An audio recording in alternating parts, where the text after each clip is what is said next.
Hi everyone, कैसे हैं आप लोग। होप करती हूँ आप सब अच्छे होंगे। मैनेजमेंट बहुत रिक्वायर्ड है। फील्ड कोई भी हो, बिना मैनेजमेंट के कोई भी वर्क पॉसिबल ही नहीं है, और अगर होगा तो उसमें चाओस होगा और सक्सेस होने के चांसेस बहुत कम होंगे। तो मैनेजमेंट तो मस्ट है। मैनेजमेंट की स्टडी करते करते हम लोग अब डिसेंट्रलाइजेशन वाले टॉपिक पे पहुंच चुके हैं। ऑर्गेनाइजिंग वाला चैप्टर हमारा कंटिन्यू चल रहा है, और लास्ट वीडियो में हम लोगों ने डेलीगेशन से रिलेटेड स्टडी की थी। डेलीगेशन का ही नेक्स्ट पार्ट है डिसेंट्रलाइजेशन। तो आज हमारा जो वीडियो है वो पूरी तरीके से डेडिकेटेड है डिसेंट्रलाइजेशन के स्टडी से रिलेटेड। ओके, तो आज डिसेंट्रलाइजेशन की स्टडी करते हैं। फर्स्ट ऑफ ऑल देखिए कॉन्सेप्ट ऑफ डिसेंट्रलाइजेशन। डिसेंट्रलाइजेशन का मीनिंग क्या होता है ये पढ़ेंगे हम। देखिए, decentralization refers to the delegation of authority throughout all the level of organization. Decentralization एक ऐसी पॉलिसी है जिसमें डेलीगेशन हम करते हैं अथॉरिटी का, कहाँ तक, ऑल लेवल ऑफ मैनेजमेंट तक। यानी हम मैनेजमेंट के तीनों लेवल पर अगर सभी लोग अपनी अथॉरिटीज़ को डेलीगेट करना स्टार्ट कर दे तो ऐसे फंक्शन को, ऐसे प्रोसेस को हम डिसेंट्रलाइजेशन कहते हैं। Decision making authority is shared with lower level of management. हम किसको देते हैं decision making authority? Lower level of management तक शेयर कर देते हैं, और सारे के सारे डिसीजंस हम अपर लेवल पर रोक कर नहीं रखते हैं, और हम क्या करते हैं उसको लोवेस्ट लेवल तक डिसेंट्रलाइज कर देते हैं, ताकि सभी अपने लेवल के अकॉर्डिंग, अपनी पोजीशन के अकॉर्डिंग डिसीजन ले सके, अपने वर्क से रिलेटेड डिसीजन ले सके। तो उसी पॉलिसी को हम डिसेंट्रलाइजेशन कहते हैं। नेक्स्ट देखिए, in the other word decision making authority is push down the chain of command. Chain of command का मतलब होता है जो लाइन बनती है ना, सबऑर्डिनेट, सुपीरियर, सब सुपीरियर, सबऑर्डिनेट की जो चेन बनती है, उस चेन के लास्ट तक पहुंचाते हैं हम डिसीजन मेकिंग की पावर को अगर, तो उसको हम कहते हैं decentralisation. Decentralisation explains the manner in which decision making responsibilities are divided among hierarchical levels. तीनों लेवल पे अगर हम डिसीजन मेकिंग की रिस्पॉन्सिबिलिटीज़ को डाइवर्ट कर देते हैं, डिस्ट्रीब्यूट कर देते हैं, तो उस मैनर को हम डिसेंट्रलाइजेशन कहते हैं। तो क्लियरली आपको समझ आ गया होगा कि डिसेंट्रलाइजेशन एक पॉलिसी है जो अपर लेवल मैनेजमेंट लेता है। जनरली जो हायर लेवल मैनेजमेंट होता है वो इस चीज़ का डिसीजन लेता है कि पावर्स को और अथॉरिटीज़ को लोवेस्ट लेवल तक डिस्ट्रीब्यूट किया जाएगा, और इसी लोवेस्ट लेवल तक डिस्ट्रीब्यूशन को ही हम, इस पॉलिसी को ही हम डिसेंट्रलाइजेशन कहते हैं। तो ये डेफिनेशन एक आपको मैं लुईस एलन की और बता देती हूँ। वैसे तो जनरली डेफिनेशन ऑथर की नहीं पूछी जाती, बट हमें समझने में इजी रहे इसलिए मैं आपको एक डेफिनेशन और बता रही हूँ। Decentralization refers to systematic effort to delegate the lowest level all authority except that which can be exercised at central point। जो हायर लेवल, जो टॉप लेवल है, कुछ अथॉरिटीज़ अपने पास रखता है, उसको छोड़ करके सारी की सारी अथॉरिटीज़ को अगर लोवेस्ट लेवल तक डिस्ट्रीब्यूट कर दिया जाए, डेलीगेट कर दिया जाए, उस सिस्टम को हम डिसेंट्रलाइजेशन कहते हैं। तो ये लुईस एलन की डेफिनेशन है। तो ये हुआ हमारा कॉन्सेप्ट ऑफ डिसेंट्रलाइजेशन, और लुईस एलन की हमने डेफिनेशन देखी। अब देखिए, relationship between delegation and decentralization, ये बहुत इंपॉर्टेंट टॉपिक है, और अगर आपको ये समझ आ गया तो डिसेंट्रलाइजेशन और डेलीगेशन के बीच में डिफरेंसेस भी आसानी से पता चल जाएगा, और आप बेसिक कॉन्सेप्ट को समझ जाएंगे कि डेलीगेशन क्या होता है और डिसेंट्रलाइजेशन क्या होता है। तो रिलेशन देखिए डेलीगेशन और डिसेंट्रलाइजेशन में। आप यहाँ एक डायग्राम देख रहे हैं, जिस डायग्राम में डायरेक्टर जो टॉप लेवल पर है उससे हायरार्चिकल ऑर्डर बन करके एक स्केलर चेन बन करके कहाँ तक जा रहा है? मशीन ऑपरेटर तक जा रहा है। फोरमैन से मशीन ऑपरेटर तक जा रहा है, यानी लेबर तक जा रहा है। तो कहने का मतलब ये है कि डायरेक्टर ने अपने जो अथॉरिटीज़ है वो किसके साथ डेलीगेट करी, इस तरीके से अलग अलग नीचे नीचे डेलीगेट। तो देखिए, डायरेक्टर अब प्रोडक्शन हेड के साथ अपनी अथॉरिटीज़ को डेलीगेट कर रहा है, यानी डायरेक्टर ने अपनी अथॉरिटीज़, कुछ अथॉरिटीज़ किसको दी? प्रोडक्शन हेड को दी। प्रोडक्शन हेड ने प्रोडक्शन मैनेजर को दी। तो इन दोनों के बीच में जो ये रिलेशन मेंटेन हो रहा है या जो ये प्रोसेस हो रहा है उसको हम डेलीगेशन कहते हैं। यानी मैंने आपको समझाया था कि दो लोगों के बीच में, सुपीरियर सबऑर्डिनेट के बीच में अगर अथॉरिटीज़ का डिस्ट्रीब्यूशन होता है तो उस प्रोसेस को, उस स्टेप को हम डेलीगेशन कहते हैं। और यही ऐसी होते होते अगर लोवेस्ट लेवल तक ये पहुंच जाता है, यानी प्रोडक्शन मैनेजर सुपरवाइज़र को दे रहा है, सुपरवाइज़र फोरमैन के साथ डेलीगेट कर रहा है और फोरमैन यहाँ मशीन ऑपरेटर के साथ में डेलीगेट कर रहा है। तो कहने का मतलब है कि अगर आप ये पूरा का पूरा प्रोसेस पूरे की पूरी इंस्टीट्यूशन में देखें, यानी अपर लेवल से लेकर के लोवेस्ट लेवल तक, डायरेक्टर से लेकर मशीन ऑपरेटर तक, सभी को अपने अपने लेवल पर डिसीजन मेकिंग की पावर अगर मिल जाती है तो उसी पॉलिसी को डिसेंट्रलाइजेशन कहते हैं। यानी अथॉरिटीज़ और पावर जो है वो सेंट्रलाइज नहीं रही, डिसेंट्रलाइज हो गई और सारे मैनेजर्स में डिस्ट्रीब्यूट हो गई according to the level and position. तो पोजीशन के अकॉर्डिंग फोरमैन अपने डिसीजन ले सकता है, सुपरवाइज़र अपने डिसीजन ले सकता है, प्रोडक्शन मैनेजर अपने डिसीजन ले सकता है, प्रोडक्शन हेड अपने डिसीजन ले सकता है और डायरेक्टर तो हेड है ही। तो अथॉरिटी का फ्लो हुआ ऊपर से नीचे की ओर और रिस्पॉन्सिबिलिटी का फ्लो कैसा होता है, नीचे से ऊपर की ओर। तो सारी अथॉरिटी पहले किसके पास थी, डायरेक्टर के पास, और उससे डिस्ट्रीब्यूट होते होते, यानी दो लोगों के बीच में अगर ये रिलेशनशिप है तो सिर्फ डेलीगेशन कहलाएगी। पर अगर यही रिलेशनशिप बढ़ते बढ़ते बढ़ते बढ़ते अगर लोवेस्ट लेवल तक आ जाती है तो उसे हम क्या कहते हैं, डिसेंट्रलाइजेशन कहते हैं। तो इस तरीके से अपर लेवल से लेकर के अगर लोवेस्ट लेवल तक हम अथॉरिटीज़ को डेलीगेट कर देते हैं, यानी स्केलर चेन का हर सबऑर्डिनेट और सुपीरियर अपने आप में अथॉरिटीज़ को डेलीगेट कर रहा है सब, तो ऐसी कंडीशन को, ऐसी पॉलिसी को हम डिसेंट्रलाइजेशन हैं। चलिए अब देखिए, अगर डिसेंट्रलाइजेशन को हम अपनी पॉलिसी बना रहे हैं और हम अपने इंस्टीट्यूशन में, अपने ऑर्गेनाइजेशन में डिसेंट्रलाइजेशन को यूज़ करते हैं, अप्लाई करते हैं, तो इससे क्या क्या बेनिफिट्स मिलेंगे, इसके क्या क्या इंपॉर्टेंस है, डिसेंट्रलाइज करने की क्या क्या इंपॉर्टेंस है, तो उसकी स्टडी हम करते हैं। फर्स्ट देखिए, डेवलप इनिशिएटिव अमंग सबऑर्डिनेट्स, यानी सबऑर्डिनेट्स अपने लेवल पर इनिशिएट होकर वर्क कर सकते हैं, खुद से अपने डिसीज़न ले सकते हैं, खुद से अपने अच्छे सजेशंस को अप्लाई कर सकते हैं। तो वो अपने इनिशिएटिव को डेवलप करेंगे और वो अपने आप में उनके बीच में एक मोटिवेशन भी क्रिएट होगा। तो develop initiative among subordinates. Second देखिए, develop managerial talent for future. अगर आप अपने सबऑर्डिनेट को अपनी अथॉरिटीज़ डेलीगेट करते हैं और अपने लिए जाने वाले डिसीजंस लेने की पावर अपने सबऑर्डिनेट्स के साथ शेयर करते हैं, तो ऐसी कंडीशन में फ्यूचर में आप अगर अपने सबऑर्डिनेट को प्रमोट करना चाहें तो आप प्रमोट कर सकते हैं, क्योंकि सबऑर्डिनेट जब अपर लेवल के या सबऑर्डिनेट अपनी लेवल के डिसीजन लेने लग जाता है तो उसमें मैनेजेरियल स्किल्स डेवलप होती है और वो अच्छा मैनेजर, फ्यूचर में अच्छा मैनेजर बन सकता है, क्योंकि वो अपने लेवल पे डिसीजन लेने की और चूज़ करने की पावर रखता है। तो उसकी स्किल कंटिन्यू डेवलप होगी और डेवलप करने से उसके मैनेजेरियल स्किल जो होती है, मैनेजेरियल टैलेंट है जो उसके फ्यूचर में उसको प्रमोशन मिल सकता है। तो अगर ऑर्गेनाइजेशन डिसेंट्रलाइजेशन को यूज़ करता है तो ऐसी कंडीशन में उसे फ्यूचर के अच्छे मैनेजर अपने इंस्टीट्यूशन से इजीली मिल सकते हैं, क्योंकि उसने पावर्स डेलीगेट कर रखी है जिससे लोग जो भी सबऑर्डिनेट्स है वो अपने अपने लेवल पर अच्छे डिसीजन ले सकते हैं।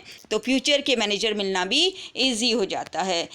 थर्ड देखिए, क्विक डिसीजन मेकिंग। सब अपने अपने लेवल पे डिसीजन ले रहे हैं, कोई भी किसी को पूछने जाने की ज़रूरत नहीं है, वो जो उनके एरिया में आता है उससे रिलेटेड डिसीजंस पोजीशन के अकॉर्डिंग वो डिसीजन ले सकते हैं। तो डिसीजन क्या होंगे, फास्ट होंगे, सब अपने अपने वर्क से रिलेटेड डिसीजन तुरंत ले लेंगे, फास्टली ले लेंगे।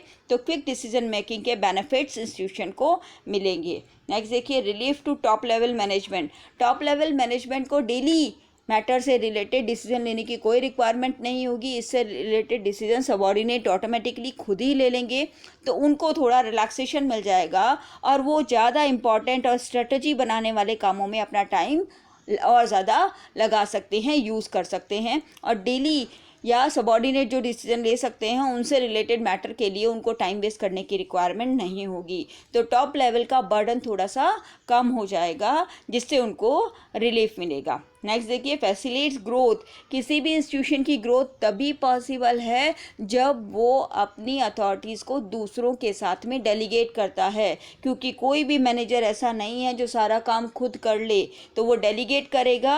और अगर डिसेंट्रलाइज हो जाता है, यानी सभी में वो डिस्ट्रीब्यूट हो जाता है, तो ऐसी कंडीशन में अच्छे से एफिशिएंट वर्क होगा, टाइम पे डिसीजन होंगे, प्रॉपर वर्क होगा और इससे बेनिफिट मिलेगा कि इंस्टीट्यूशन की ग्रोथ इंक्रीज होगी, फैसिलिटेट्स ग्रोथ। तो डिसेंट्रलाइजेशन की वजह से क्या होगा, इंस्टीट्यूशन में ग्रोथ हो पाएगी, ऑर्गेनाइजेशन की ग्रोथ हो पाएगी। नेक्स्ट देखिए बेटर कंट्रोल।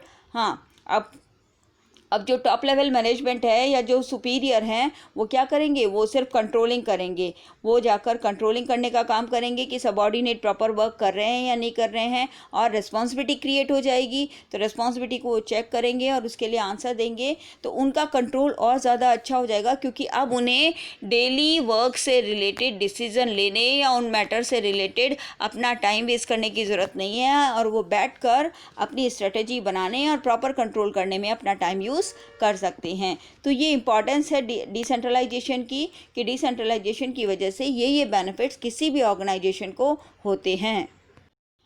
अब देखिए डेलीगेशन और डिसेंट्रलाइजेशन के बीच में डिफरेंसेस है, डिफरेंसेस को भी स्टडी करना रिक्वायर्ड है ताकि आपको क्लियर हो जाए कि डेलीगेशन क्या है और डिसेंट्रलाइजेशन क्या है।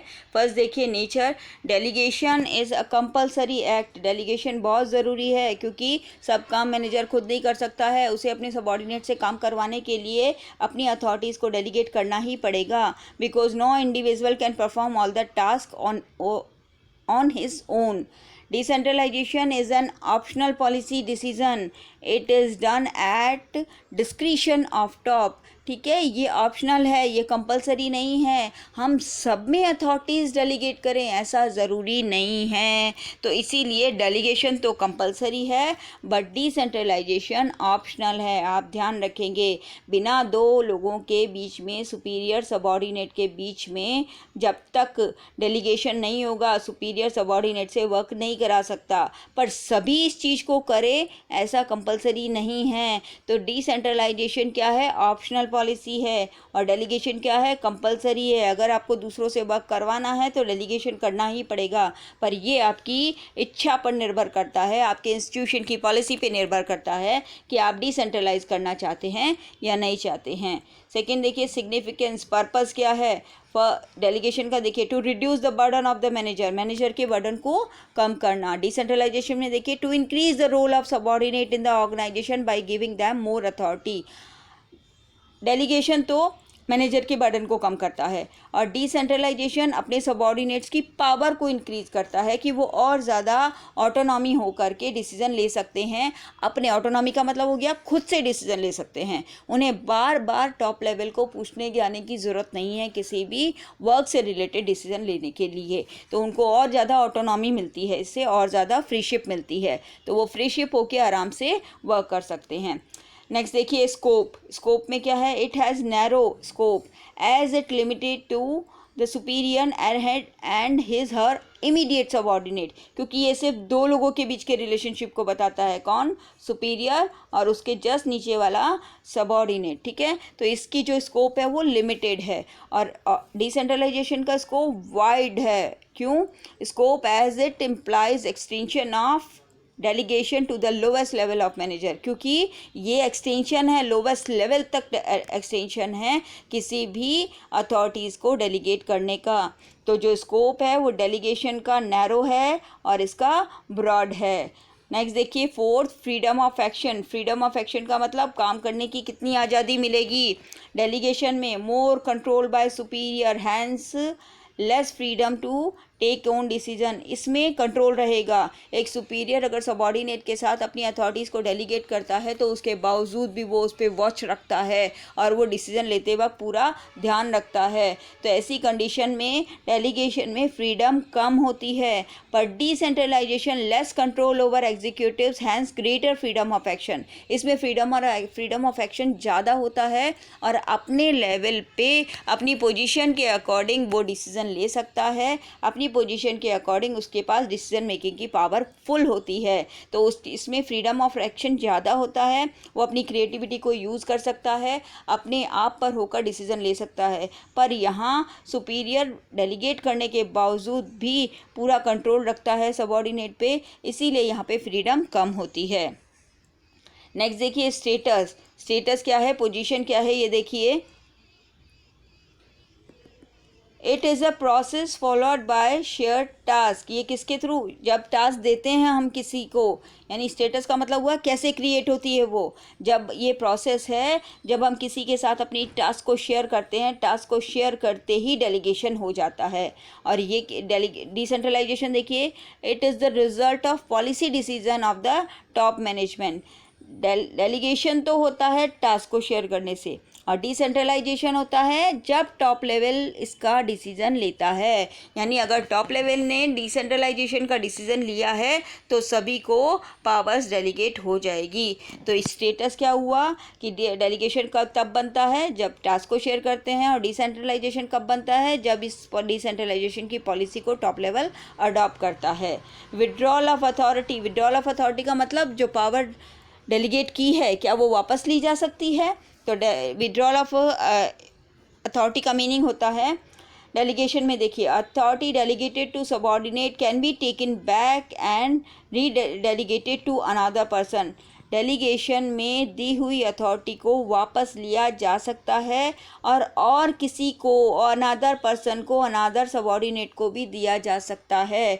तो विड्रॉल ऑफ अथॉरिटी का मतलब होता है कि पावर वापस ली जा सकती है। डिसीजन लेने की जो अथॉरिटी डिस्ट्रीब्यूट की थी, डेलीगेट की थी, उसको डेलीगेशन में वापस लिया जा सकता है सुपीरियर के थ्रू। सुपीरियर चाहे तो अपने सबऑर्डिनेट से पूरी पावर को वापस ले सकता है। बट इन डिसेंट्रलाइजेशन देखिए, in decentralised organisation decision making authority is push down the chain of command, there can not be withdrawal of authority. Authority यहाँ पर विड्रॉल नहीं हो सकती है, ये चेन ऑफ कमांड बनाती है सुपीरियर और सबऑर्डिनेट के बीच में। तो जो अपॉइंट हो गया वो पोजीशन के अकॉर्डिंग उसके पास पावर ऑटोमेटिकली आ जाती है। तो यहाँ पर अथॉरिटीज़ को सुपीरियर वापस छीन नहीं सकता है। डेलीगेशन में दो लोगों के बीच का रिलेशनशिप है, इसीलिए अगर सुपीरियर चाहे तो अपने सबऑर्डिनेट से पावर्स को या अथॉरिटीज़ को वापस ले सकता है और किसी और को भी डेलीगेट कर सकता है। पर डिसेंट्रलाइजेशन में ऐसा नहीं होता, ज़्यादा फ्रीडम होती है और अथॉरिटी का विड्रॉल पॉसिबल नहीं होता है। 7 देखिए, लेवल ऑफ अथॉरिटी।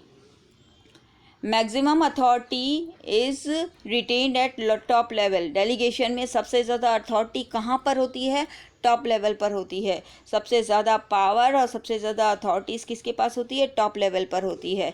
बट अगर डिसेंट्रलाइजेशन पॉलिसी की बात करें तो the authority is systematically divided at every level of management. अगर डिसेंट्रलाइजेशन की बात करें तो सारी की सारी अथॉरिटी सारे लेवल्स में, ऑल 3 लेवल्स है जो मैनेजमेंट के, उनमें डिस्ट्रीब्यूटेड होती है, तो वो सिस्टमैटिकली डिवाइडेड होती है। तो यहाँ पर अगर डेलीगेशन की बात करें तो सारी अथॉरिटीज़ किसके पास है, टॉप लेवल के पास है, वही अपने जस्ट सबऑर्डिनेट को, इमीडिएट सबऑर्डिनेट को डेलीगेट करता है। बट डिसेंट्रलाइजेशन पॉलिसी है और इसमें सिस्टमैटिकली मैनेजमेंट के ऑल लेवल पर अथॉरिटीज़ को डेलीगेट किया जाता है। अब ये था डिफरेंसेस डेलीगेशन और डिसेंट्रलाइजेशन का। अब आपको लास्ट में एक टॉपिक समझाना है कि डेलीगेशन और डिसेंट्रलाइजेशन दोनों बहुत अच्छी पॉलिसीज़ है। हमने डेलीगेशन को कंपलसरी बताया है और डिसेंट्रलाइजेशन को ऑप्शनल बताया है। बट अगर आज की बात करें तो मॉडर्न टाइम में जब बिज़नेस का साइज़ बहुत ह्यूज होता है तो डेलीगेशन को अडॉप्ट करना भी बहुत ज़्यादा ज़रूरी हो जाता है, क्योंकि पॉसिबल नहीं है कि सिर्फ टॉप लेवल ही सारे डिसीज़न ले, ठीक है। बट टोटली डिसेंट्रलाइज नहीं पाया जाता, ये भी एक प्रैक्टिकल बात है कि सारी पावर, टॉप लेवल कभी भी अपनी सारी की सारी पावर को अपने सबऑर्डिनेट या लोवेस्ट लेवल के साथ में शेयर नहीं करता है। कुछ ऐसे डिसीजंस होते हैं जो काफ़ी क्रिटिकल होते हैं, काफ़ी क्रूशियल होते हैं, जैसे फाइनेंस से रिलेटेड डिसीजंस हो सकते हैं, फंड से रिलेटेड डिसीजंस हो सकते हैं कि कहाँ कितना फ़ंड होगा, कितनी शेयर कैपिटल होगी, या फर्म के एग्जिस्टेंस से रिलेटेड कुछ डिसीजंस हो सकते हैं, प्रॉफिट या डिविडेंड से रिलेटेड कुछ डिसीजंस हो सकते हैं, जो कभी भी टॉप लेवल अपने लोवेस्ट लेवल के साथ शेयर नहीं करता है। इसीलिए जब हमने हेनरी फ्योल का एक प्रिंसिपल पढ़ा था, सेंट्रलाइजेशन एंड डिसेंट्रलाइजेशन, तब भी मैंने आपको उस वीडियो में बताया था, अगर आपने नहीं देखा है तो देख लीजिएगा। हेनरी फ्योल के प्रिंसिपल्स का एक अलग से वीडियो बनाया हुआ है, उसमें मैंने आपको बताया है कि टोटली सेंट्रलाइज भी नहीं होता है, टॉप लेवल क्रूशियल डिसीजंस को हमेशा अपने पास रखता है और बाकी सारे डिसीजंस को लोवेस्ट लेवल तक डेलीगेट कर देता है, ठीक है। बट ये सिर्फ समझने की बात थी और आपको यही याद रखना है कि डेलीगेशन क्या है, लोवेस्ट लेवल तक डिवीज़न ऑफ या डिस्ट्रीब्यूशन ऑफ अथॉरिटी है। और डेलीगेशन क्या है, डेलीगेशन है सिर्फ दो लोगों के बीच में रिलेशनशिप, और डिसेंट्रलाइजेशन है लोवेस्ट लेवल तक अथॉरिटी को डिस्ट्रीब्यूट करना। तो ये आपका डिसेंट्रलाइजेशन वाला टॉपिक पूरा हुआ। डिफरेंसेस आपको अच्छे से समझ गए आ गए होंगे। डेलीगेशन और डिसेंट्रलाइजेशन में दोनों बहुत रिलेटेड टर्म्स हैं, तो इनमें कन्फ्यूज़न की रिक्वायरमेंट नहीं है, कन्फ्यूज़न नहीं करना है। फिर भी अगर आपको कोई भी प्रॉब्लम होती है तो कमेंट करिएगा, बेल आइकन को दबाइए ताकि आपको मेरा कोई भी वीडियो मिलता है तो तुरंत अपडेट हो जाएं। आपको वीडियो पसंद आया होगा, लाइक करिएगा, शेयर करिएगा। Thank you.